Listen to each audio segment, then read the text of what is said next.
joined by Professor Griff of the legendary hip-hop group Public Enemy.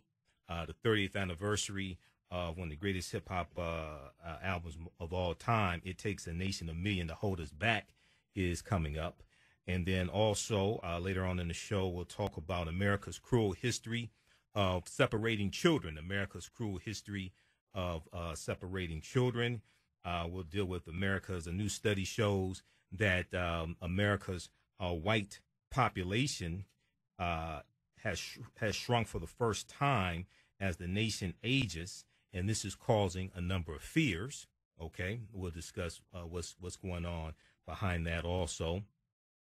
And then we'll deal with some Juneteenth history. In our second hour, we'll deal with some Juneteenth history. Okay, Juneteenth was June 19th, and some African Americans celebrated, but a lot don't know what Juneteenth is about. So we'll deal with the real history behind Juneteenth and why it was an Emancipation Day, but it was not a Independence Day.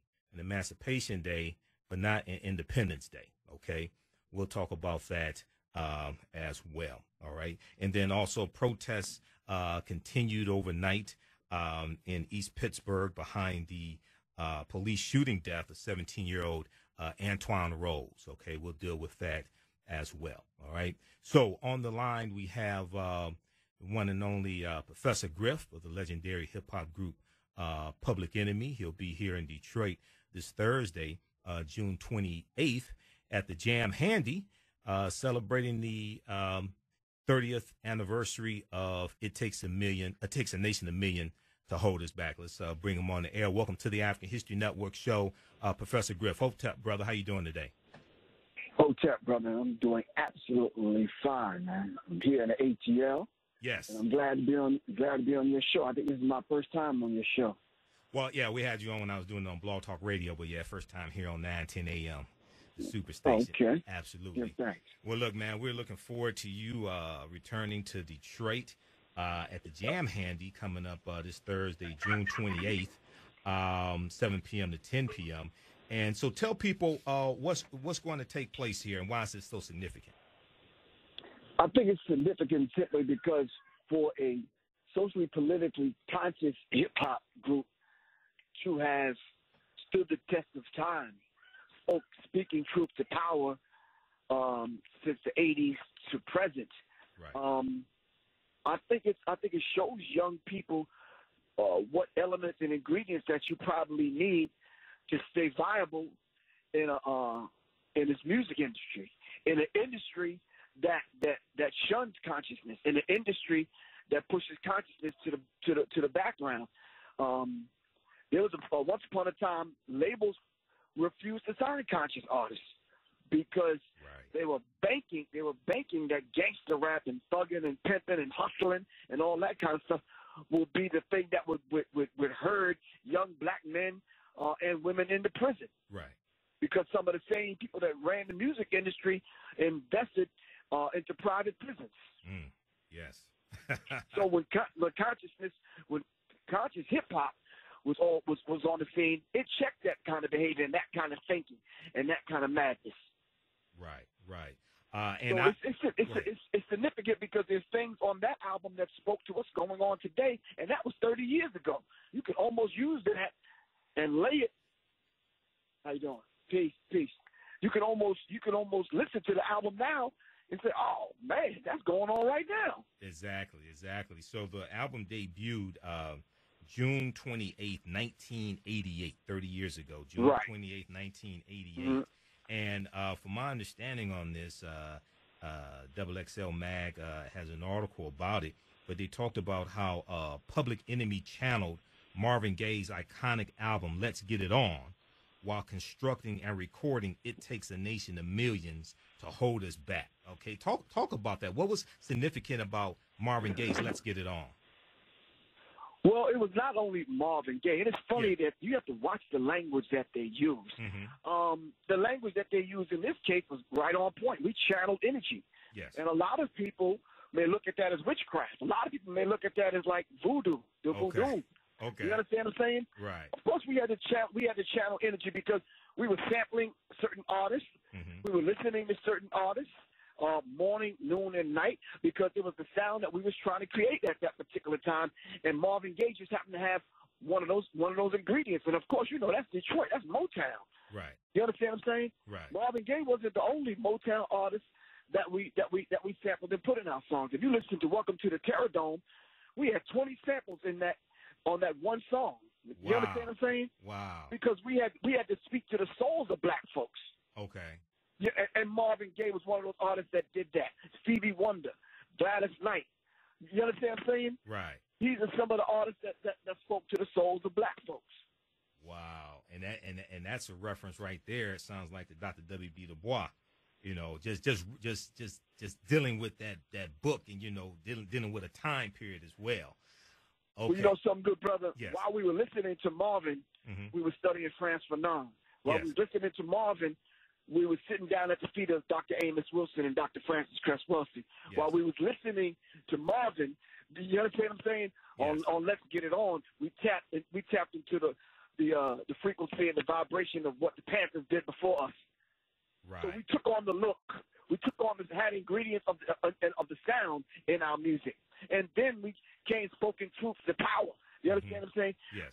Not only that, we offered a balance because most times flavor attracted some of these individuals. You understand what I'm saying? Flavor Flav, yes. Yeah, you know Flavor Flav. Yes, yep, I've met him before. Hold on one second. Okay. I'm doing an interview right now. How you doing, Kalanji? You good? All right.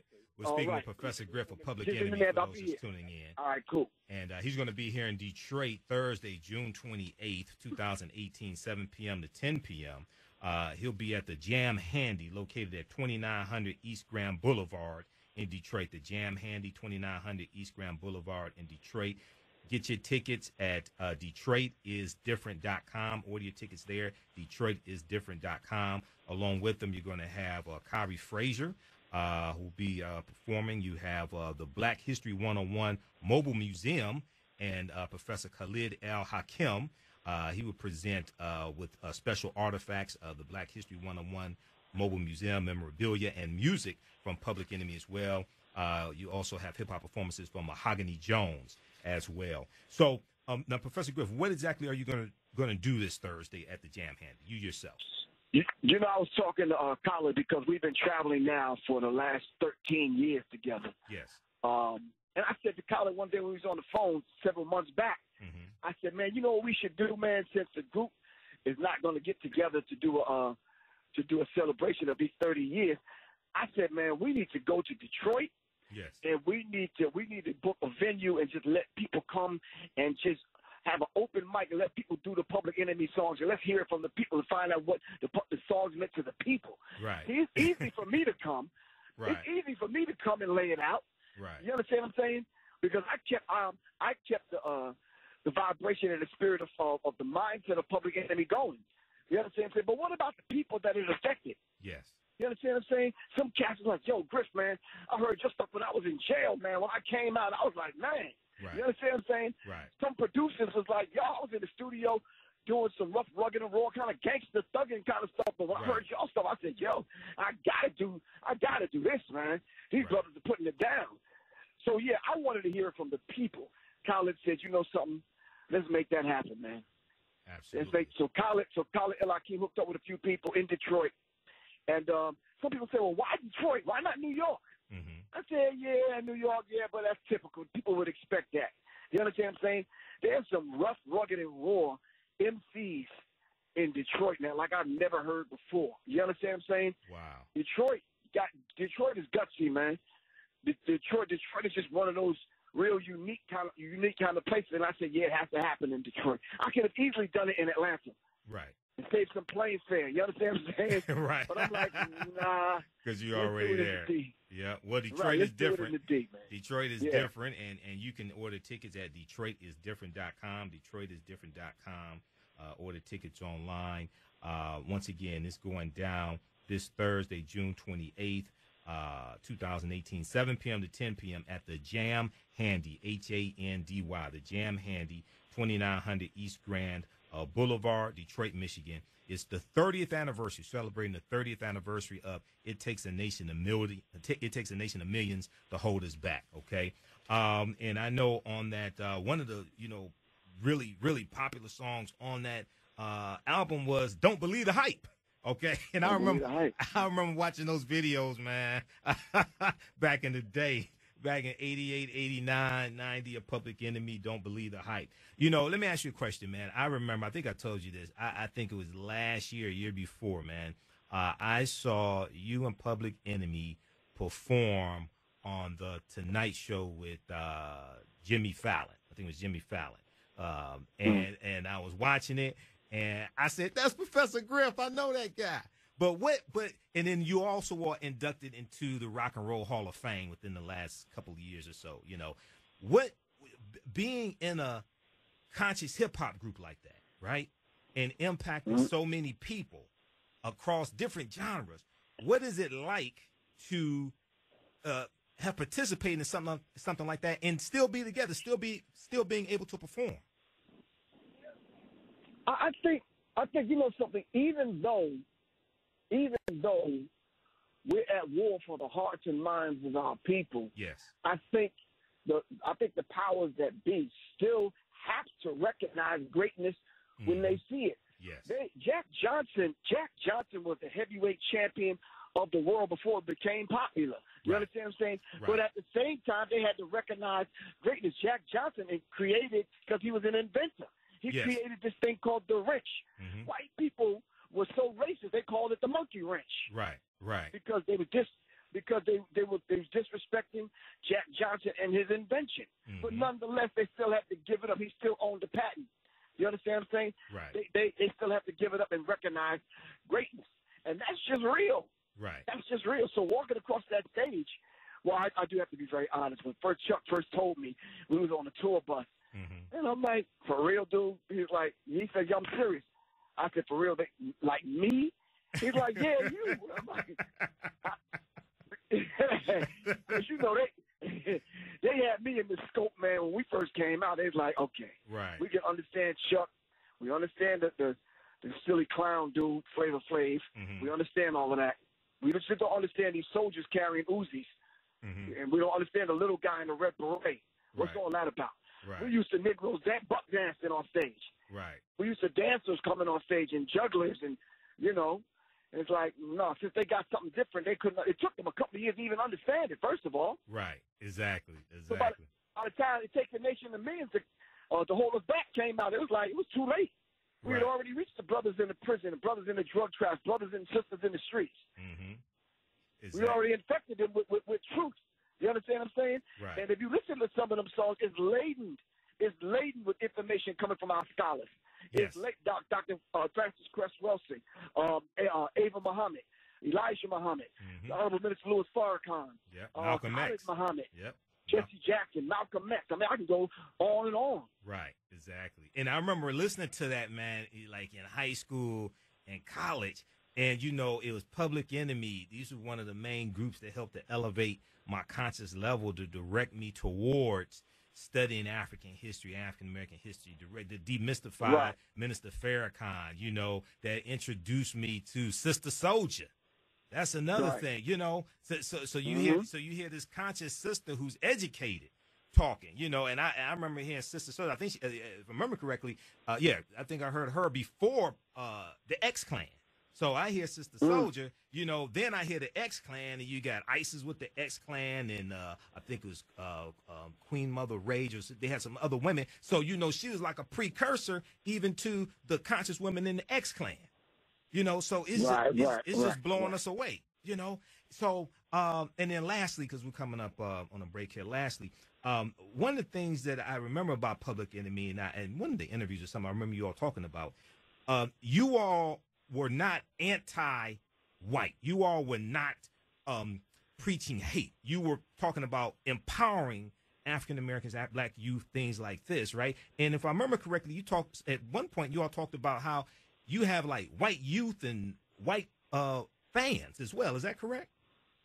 Yo, let me tell you something. When we first came out, our motto was always put your fist in the air. Our motto was always speaking truth to power. Subsequently, though, we were saying that in front of 20,000 people, and 19,000 of them were white people.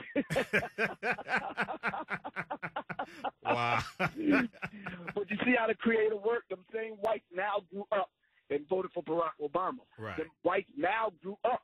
Mm-hmm. You understand what I'm saying? Right. And they understand the black plight and the black cause to a degree. Mm-hmm. To a degree. Right. You understand what I'm saying? Right. So yeah, them 19,000 represent the John Browns of the world. So so we have to understand that everything has its place. But we were pro-black. We were never anti-white. Correct. You Correct. understand what I'm saying? Correct. And So, that's but go ahead. because you're pro-black, Mm-hmm. you already looked at as being anti-everything else. Right. You understand? Why can't I love myself without hating someone else? Right. I love myself. Right. That don't mean I hate you. Right. Exactly. Exactly. Yeah. And that's an important distinction to make. Let people know how they can like follow you on social media, or if any websites you have, anything like that. Well, of course, man. You know, people can call me directly, 678-557-2919, or they can email me at seriousmindsinfo@gmail.com. But I'm on Facebook. Just look up Professor Griff. I'm on IG, Professor Griff. And, of course, my YouTube channel is Serious Minds. It's SIRIUSMINDZ. Okay. All right, on YouTube. And, of course, every Wednesday night I'm on World Star Hit Radio every Wednesday night at 9 o'clock. All right, my man. All right, well, look, man, I'll see you all this Thursday, and you take care, and give my best to the family. And once again, it's the legendary Professor Griff of Public Enemy. Take care, brother. Hotel. All right, peace. Hotel. Peace. Okay, and Professor Griff will be at the Jam Handy, 2900 East Grand Boulevard, Thursday, June 28th, 7 p.m. to 10 p.m., okay? Get your tickets at DetroitIsDifferent.com, DetroitIsDifferent.com. You listen to the African History Network show on Michael Imhotep, 9:10 a.m. Superstation of Future Radio. We'll be back in a couple of minutes.